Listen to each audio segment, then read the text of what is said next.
स्वागत का बेसब्री से इंतजार हो रहा है। 8 चीते भारत पहुंच चुके हैं और कूनो नेशनल पार्क में बस इंतजार हो रहा है। नामीबिया से ये जो चीते हैं ये कूनो नेशनल पार्क आ रहे हैं।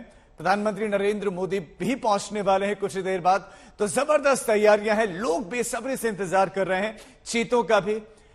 रमेश पाल सिंह हमारे संवाददाता कूनो नेशनल पार्क में इस वक्त मौजूद हैं। रमेश, अब कितना इंतजार और कितनी देर बाद चीते पहुंचने वाले हैं और क्या तैयारियां वहां पर?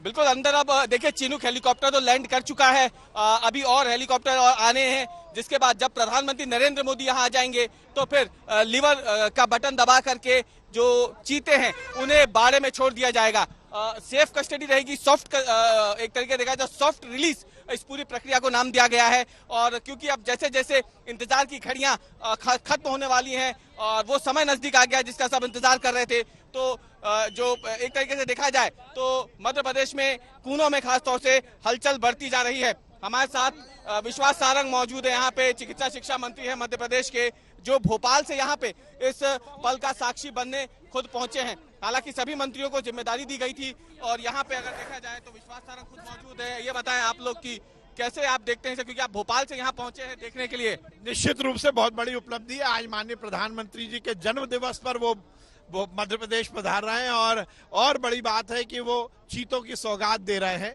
और इस प्रोजेक्ट से इस संपूर्ण क्षेत्र में बहुत बड़ा फायदा होने वाला। 3 आयाम है। देखिए, पहले तो इकोसिस्टम ठीक होगा, दूसरा वन्य प्राणियों और जंगल के प्रति जो हमारा सकारात्मक रूप है वो प्रदर्शित होता है, और सबसे महत्वपूर्ण बात है कि इस प्रोजेक्ट के माध्यम से संपूर्ण क्षेत्र में पर्यटन के नए अवसर सृजित होंगे जो रोजगार लेके आएगा, प्रत्यक्ष और अप्रत्यक्ष। राजस्थान, रणथंबोर, उसके बाद कूनो, शिवपुरी और पन्ना, ये एक पूरा वाइल्ड लाइफ का एक सर्किट डेवलप होगा जो कि नए अवसर लेके आएगा पर्यटन रोजगार के लिए। जी, तो आपको क्या लगता है, खास तौर से जब हम बात करते हैं यहाँ पे इस इलाके की बात करते हैं तो कुपोषण का बहुत एक मामला सामने आता है। सबसे ज्यादा कुपोषित ये पूरा इलाका है, तो ऐसे में आपको लगता है कि कुपोषण पे भी ध्यान देना चाहिए? नहीं, देखिए, पर्यटन के नए अवसर सृजित होंगे, रोजगार के नए अवसर सृजित होंगे। मुझे लगता है कि सबसे महत्वपूर्ण बात यही है कि इस क्षेत्र में अब नया रोजगार आएगा जो कि सीधे सीधे पर्यटन से जुड़ा होगा, और पर्यटन का जब रोजगार आता है तो उसमें प्रत्यक्ष अप्रत्यक्ष दोनों रोजगार होते हैं। देखिए, हम जब बात करते हैं रणथंबोर की, आपने जिक्र किया, वहां पे हम बात करते हैं तो बड़ी संख्या में विदेशी पर्यटक आते हैं। इधर ग्वालियर है, ग्वालियर के बाद आगरा है, वहां पे भी बड़ी संख्या में विदेशी पर्यटक आते हैं। यहाँ पे सुविधाओं को विकसित करने की बेहद ज्यादा जरूरत है। उस पर सब होगा। ये तो देखिए पूरा कंपोजिट प्रोजेक्ट बनेगा, हर तरह के डेवलपमेंट के यहाँ पर जो प्रोजेक्ट्स हैं वो भी आएंगे, होटल इंडस्ट्री आएगी, और मैंने कहा ना, प्रत्यक्ष और अप्रत्यक्ष, होटल आएगी, ढाबा भी आएगा, टैक्सी वाला भी, ड्राइवर भी, तो बहुत गाइड, एक बड़ा अच्छा, आपने कभी चीता देखा कि इससे पहले सामने से? नहीं, हमने नहीं देखा, और अब हमें सौभाग्य मिलेगा कि हम देखेंगे। और मेरा तो बड़ा फेवरेट एनिमल है, जानवर है। जिस प्रकार से